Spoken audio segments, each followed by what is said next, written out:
Hello, this is KJTV News. I'm Benjamin, bringing you a breaking update on a major development in global affairs.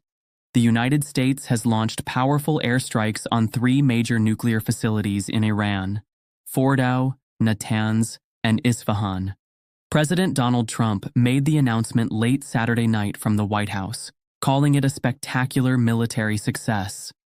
He said the operation aimed to destroy Iran's nuclear enrichment capability and neutralize what he called a growing threat from the world's top sponsor of terrorism. According to U.S. defense officials, the strikes involved B-2 Spirit stealth bombers carrying massive ordnance penetrator bombs, some of the heaviest in the U.S. arsenal, targeting the underground Fordow site. Simultaneously, submarine-launched Tomahawk missiles hit Natanz and Isfahan. President Trump addressed the nation alongside key figures, including Vice President J.D. Vance, Secretary of State Marco Rubio, and Defense Secretary Pete Hegseth. In his speech, a short time ago, the U.S. military carried out massive precision strikes on the 3 key nuclear facilities in the Iranian regime: Fordow, Natanz, and Isfahan. Everybody heard those names for years as they built this horribly destructive enterprise.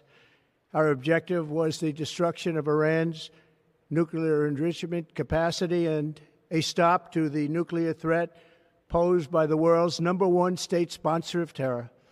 Tonight, I can report to the world that the strikes were a spectacular military success. Iran's key nuclear enrichment facilities have been completely and totally obliterated. Iran, the bully of the Middle East, must now make... On social media, Trump called the strikes a historic moment and issued a stern warning, saying any retaliation would be met with overwhelming force. Israeli Prime Minister Benjamin Netanyahu praised Trump's leadership, stating that the U.S. acted with great strength and that peace often follows demonstrations of such power. Iran, through its state media and Atomic Energy Organization, acknowledged the attacks but condemned them as violations of international law. The organization vowed to continue Iran's nuclear program and called for global condemnation of the U.S. actions. Iran's foreign minister stated that Iran reserves all rights to defend its people and its sovereignty under the United Nations Charter, claiming the U.S. had crossed a red line. Meanwhile, the International Atomic Energy Agency reported that there has been no rise in radiation levels at any of the struck facilities.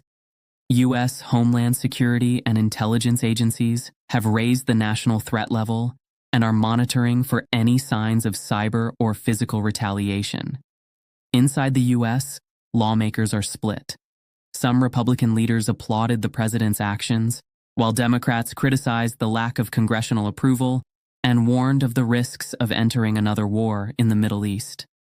Evacuations of American citizens and permanent residents from Israel have already begun, with the State Department confirming the departure of several emergency flights. President Trump closed his remarks by thanking the U.S. military and Israel for what he described as one of the most effective operations in decades. He also stressed that he still hopes for peace, but will not hesitate to act again if Iran does not change its course. This is Benjamin reporting for KJTV News.